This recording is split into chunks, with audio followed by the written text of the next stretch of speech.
Welcome, everyone, to the Mississippi Trellis Williams podcast. I am Trellis Williams, your host. Today, we have a very special guest. We've got the one and only Josh Hubbard of the Mississippi State Bulldogs right here on the Mississippi Trellis Williams show. Starts right now. Okay, Mississippi Trellis Williams is in session, and today we got a very special guest, Josh Hubbard, star guard for the Mississippi State Bulldogs. Josh, appreciate you joining us. Yes, sir. I appreciate the invitation, man. Absolutely, man. And I want to start with the most recent news regarding you is that you're returning to Mississippi State.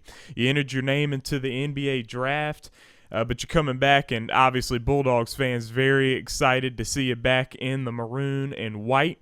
Just kind of share with us what you kind of learned from this process, kind of what your goal was in going into the draft, and what you kind of picked up from the process of doing that. Yeah, I think it's a great rule to where you can put your name in the draft and have the option to come back.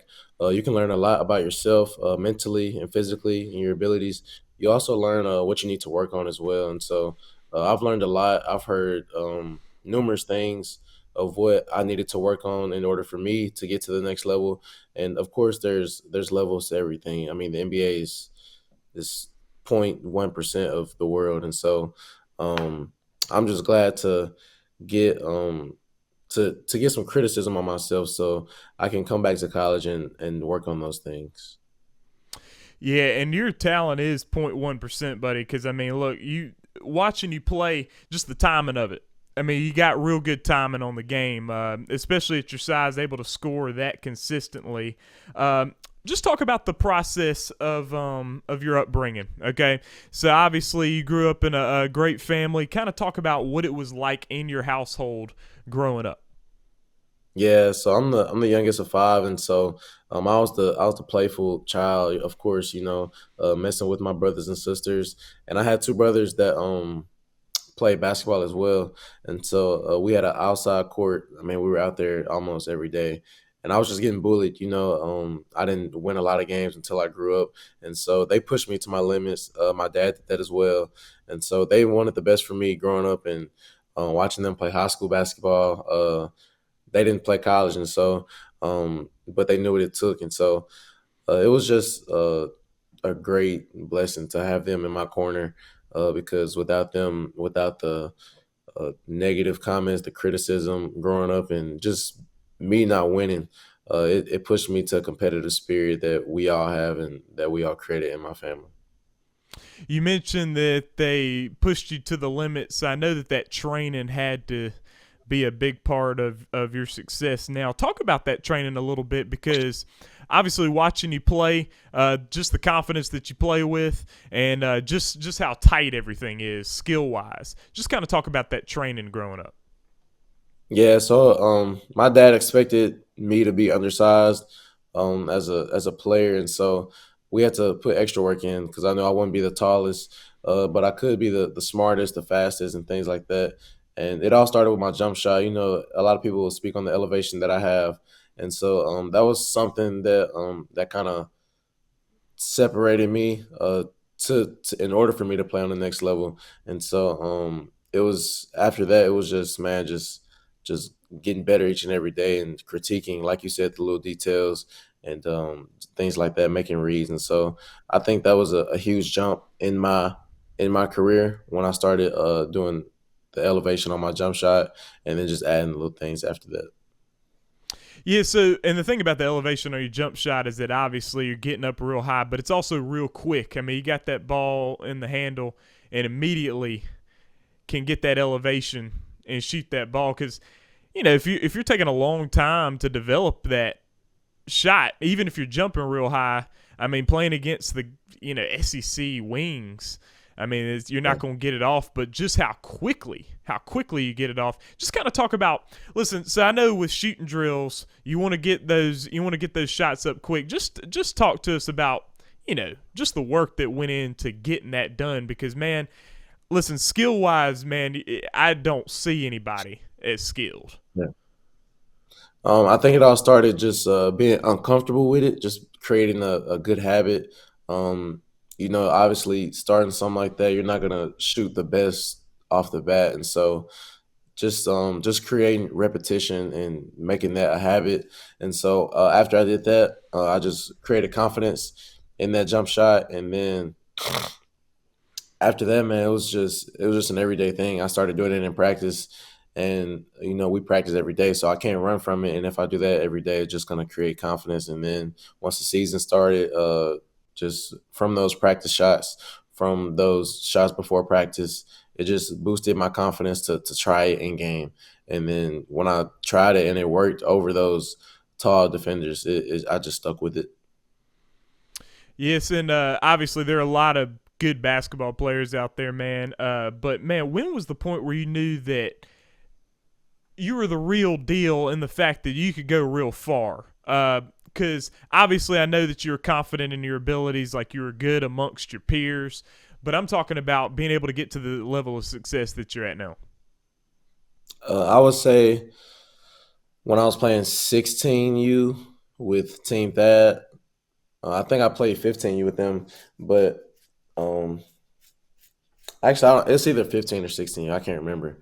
But one of my first tournaments with them, we were, of course, they're EYBL, and so it was my first time playing EYBL, and of course we were playing ranked kids, and so I was competing with them, shocking myself because I'm from Mississippi. We didn't Not a lot of Mississippi players get to play on that stage against future NBA pros, and so I was just grateful to be in the same room as them at the time and to get an opportunity to prove to myself and to the world what I could do. And once I gained confidence against a couple of those players in my classes, I was like, okay, I got a chance to do something that I love. Yeah, man. Because listen, the first time I saw you play, so I was on the other side playing against you when I was a senior in the 8th grade, man. And I just remember your poise. And I've seen the same stuff at Mississippi State, man. Because so like your freshman year at State, a lot of freshmen don't get the opportunity to play, and even if they're going to be good later on, their freshman year they're Yeah. not really playing, especially in the new school college basketball with the transfer Mm. portal and all that kind of stuff. But just being comfortable playing against that level of competition, would you say that kind of started with what you're talking about in that AAU circuit? Most definitely. I think the main thing for me as well was the hard coaching that Coach Hurd gave me in AAU.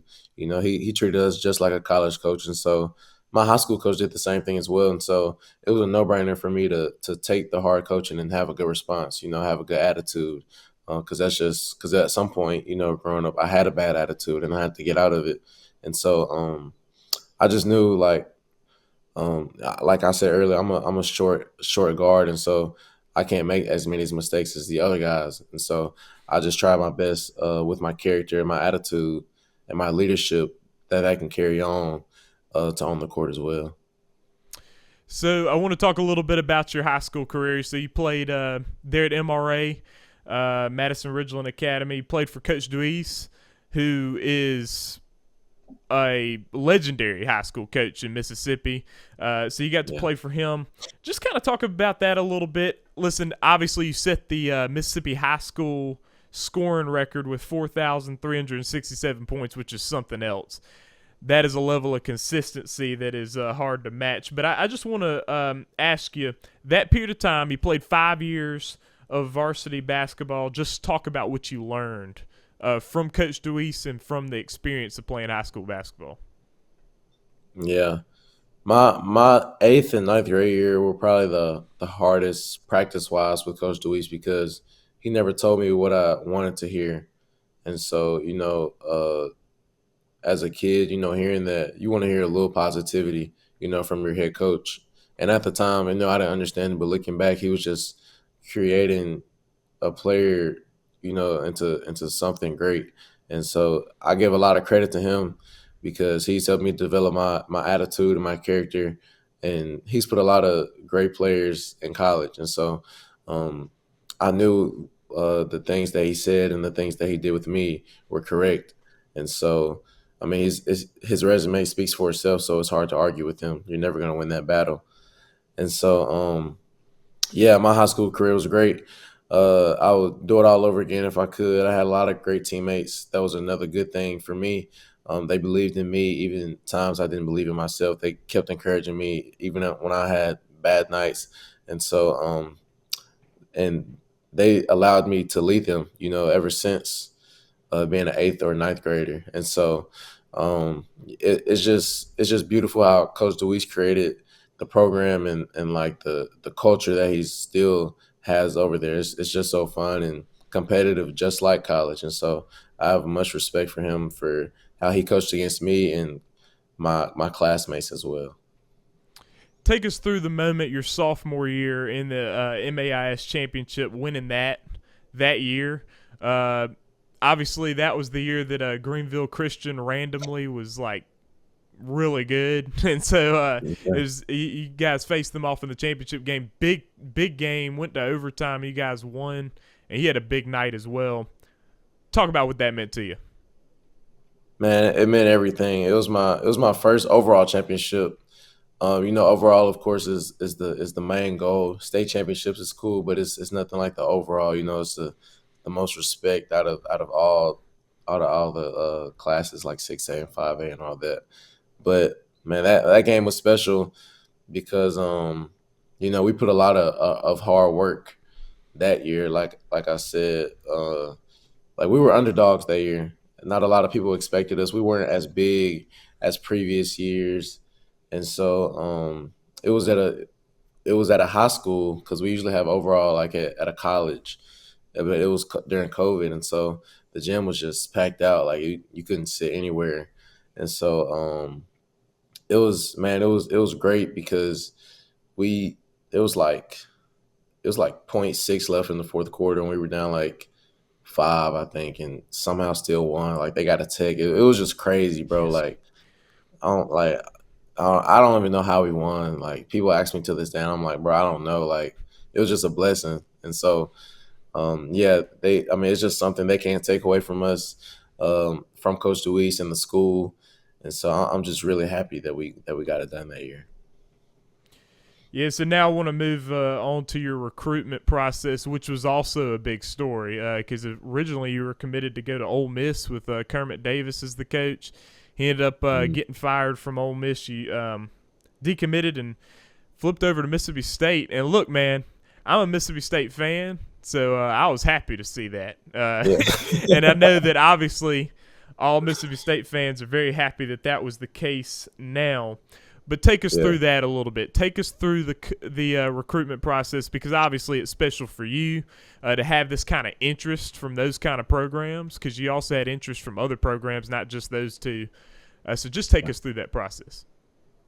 Yeah, out of high school, you only have one recruiting process. So, when you're in high school, hearing from all those colleges, it's definitely fun, memorable for sure.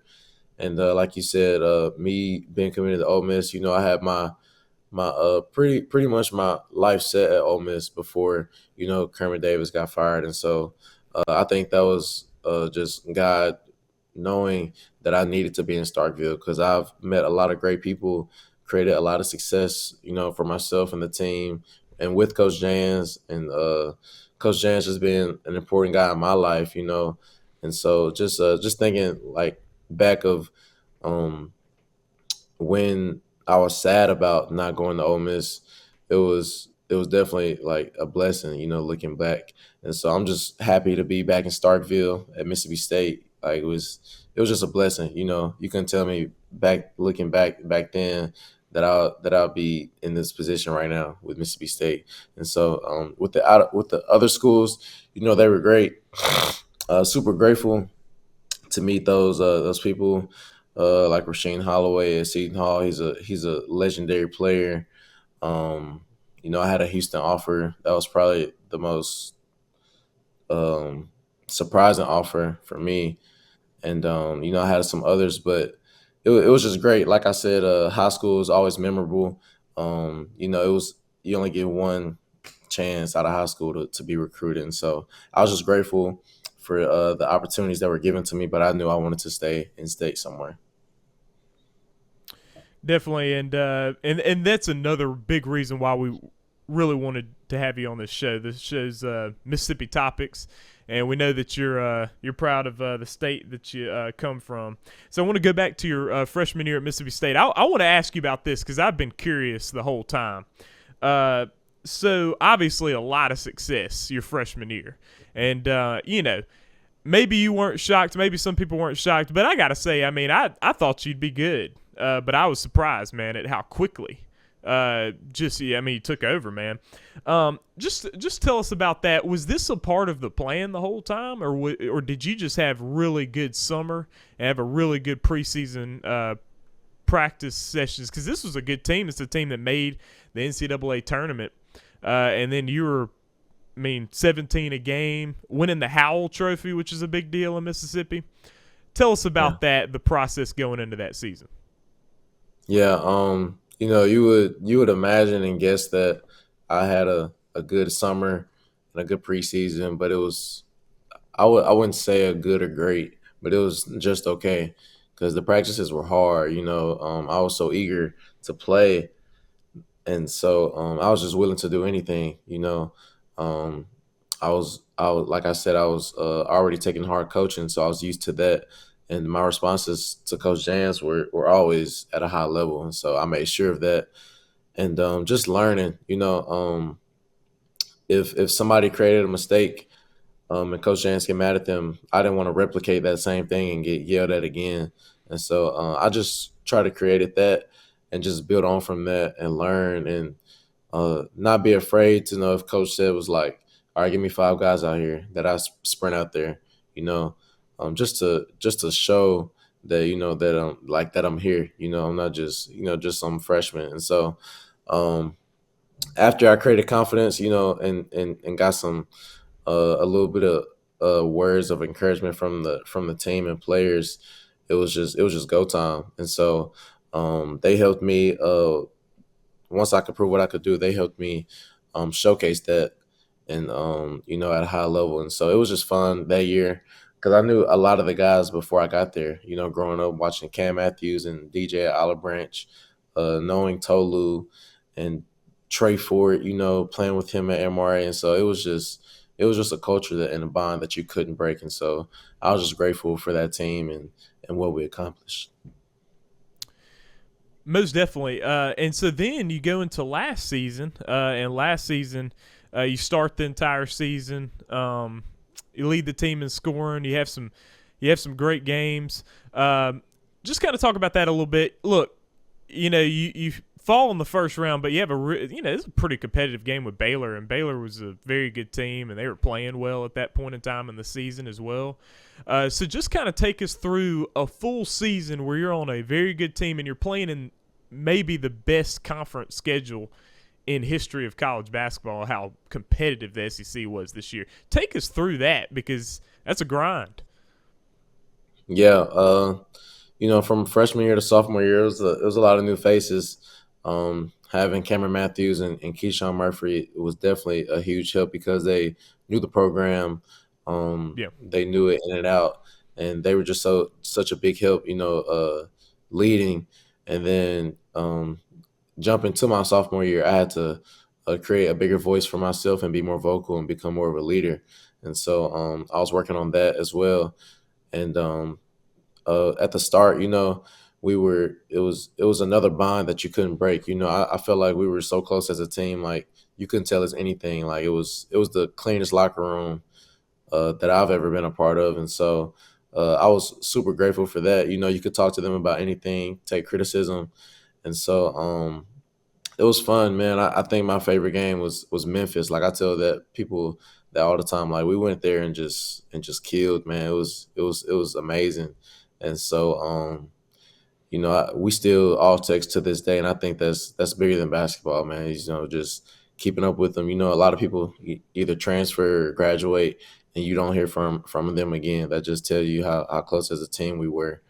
And so like you said, we had a crack at it, first round against Baylor, and all of us know why we lost, and so we still think about that game. We wish we could go back and just get it one more time, but that's the beauty of the game, it's the opportunity you get. You got to take advantage of it.